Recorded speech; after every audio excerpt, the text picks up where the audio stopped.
Good evening, visitors. Welcome to the Australian War Memorial's Last Post ceremony.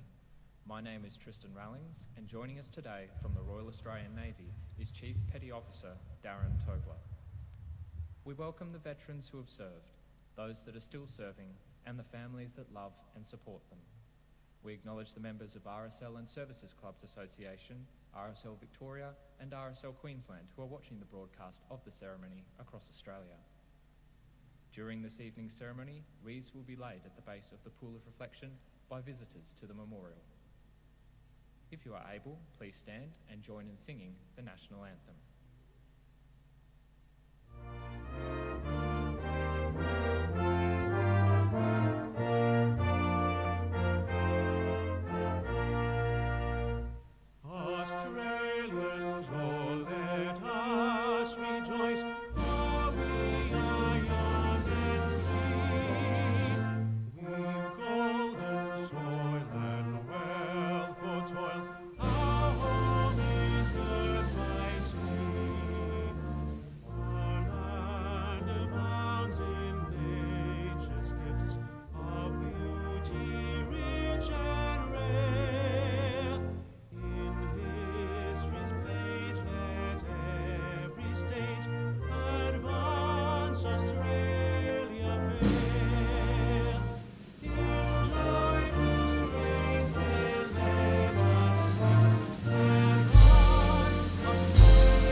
The Australian War Memorial was the vision of Charles Bean, Australia's First World War official historian. Bean landed with the Australian troops on Gallipoli and stayed with them at the front through to the end of the war. The idea of this national memorial and museum came to him at Pozières, France, in the depths of the bloody fighting of 1916. Bean's idea was that this would be a place where families and friends could mourn loved ones buried in faraway places. It would also be a place that could help all Australians understand what these men and women had endured and what they had done for us. Bean's vision, to which we remain true, is best expressed as inscribed in the entrance to the memorial's galleries. Here is their spirit, in the heart of the land they loved, and here we guard the record which they themselves made. Tonight, we will read the story behind just one of those on the Roll of Honour, which lists the names of more than 102,000 men and women who have given their lives for us in war and in operations for more than a century.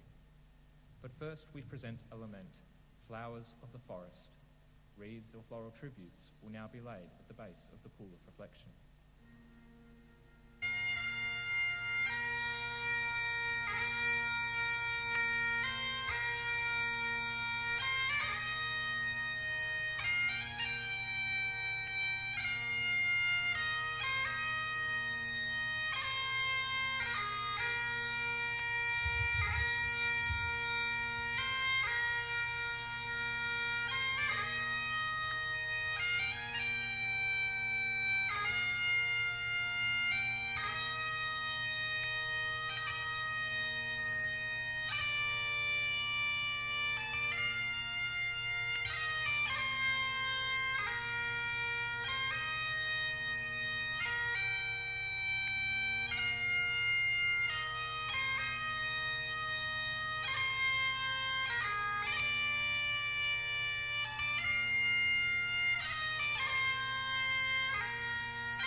Today we remember and pay tribute to Corporal Edward William Cobbledick. Edward Cobbledick was born in 1887 to Theo and Marianne Cobbledick of Traralgon, Victoria. His family later settled at nearby Yarragon, where they ran a farm.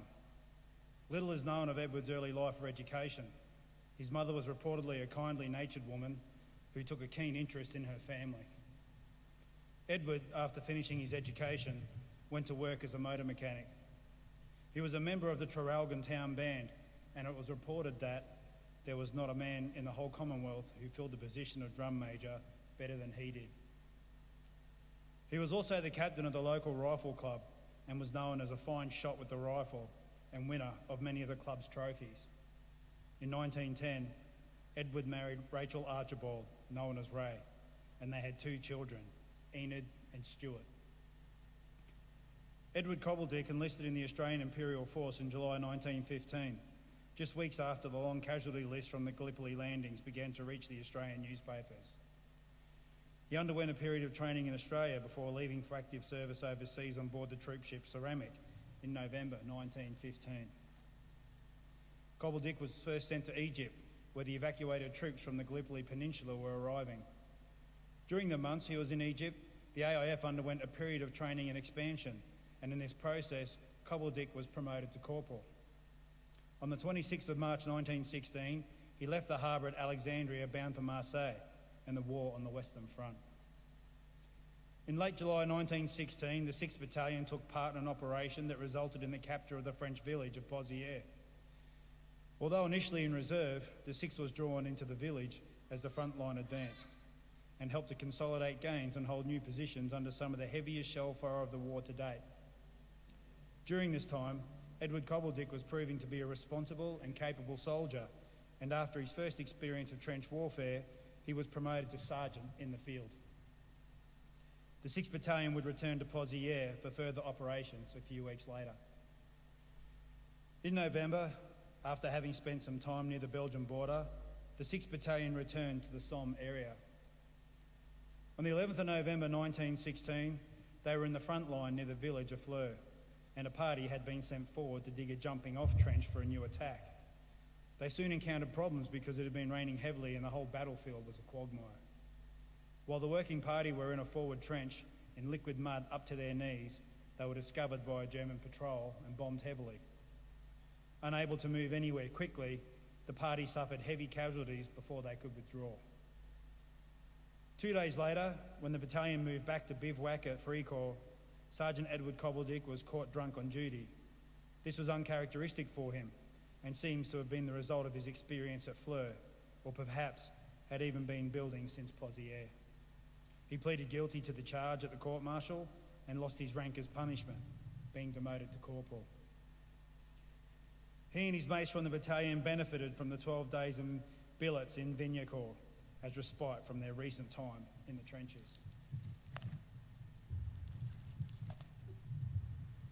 By the 6th of December, Cobbledick's battalion was back in the front line at Fleur, although with the bitterly cold winter weather having come in, they were defending the position and would not be called on to participate in major operations until the spring. The trenches they took over were in a bad state, and the men immediately set to work to shore up their new position.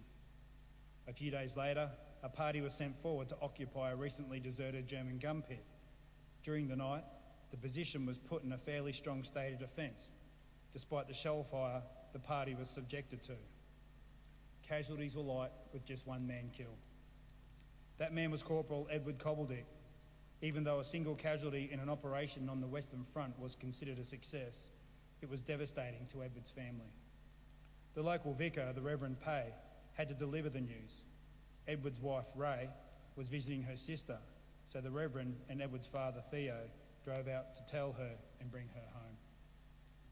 The vicar later recalled, "It was my painful duty to break the news to his wife and parents, yet all I could tell them was that he was killed in action on December 10 in 1916. It is a harrowing thing to have to face." In a memorial service held at St James Church in Traralgon, Edward Cobbledick's sense of duty was celebrated. The eulogy in part said, "The keenness with which he felt the call to serve his king and country indicates something of the true spirit of the man. No man in his senses actually wanted to go to the war for its sake, but the principles at stake. These drove the gallant sons of the host of young men to enlist for service and to take the chance of never returning to their native land again. We may truthfully say that Sergeant Cobbledick was one of such men." Ray Cobbledick never remarried and died in 1971, aged 83. Her husband's body was not recovered from the battlefield, and today he is commemorated on the Australian National War Memorial at Villers-Bretonneux in France. In January 1917, the family put a notice in the Melbourne newspaper in his memory. The last words read, "Far, far from those that loved him, our darling data sleeps." Edward Cobbledick was 29 years old. His name is listed on the Roll of Honour on my right, among almost 62,000 Australians who died while serving in the First World War.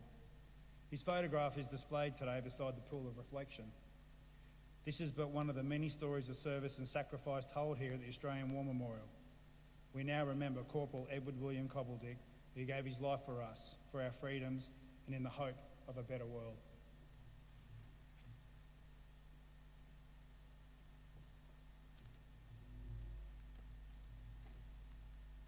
Please be upstanding for the reading of the ode and the sounding of the last post.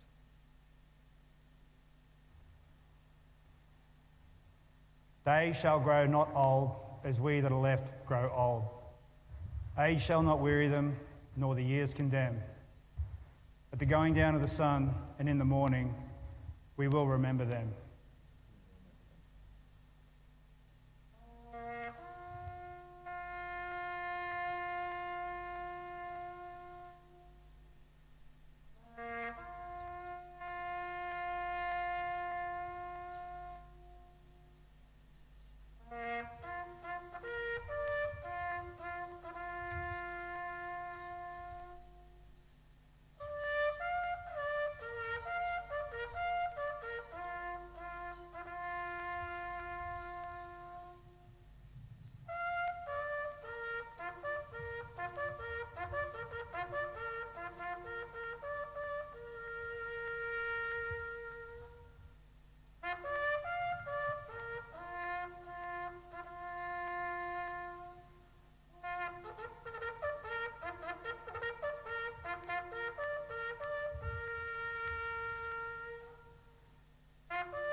Lest we forget.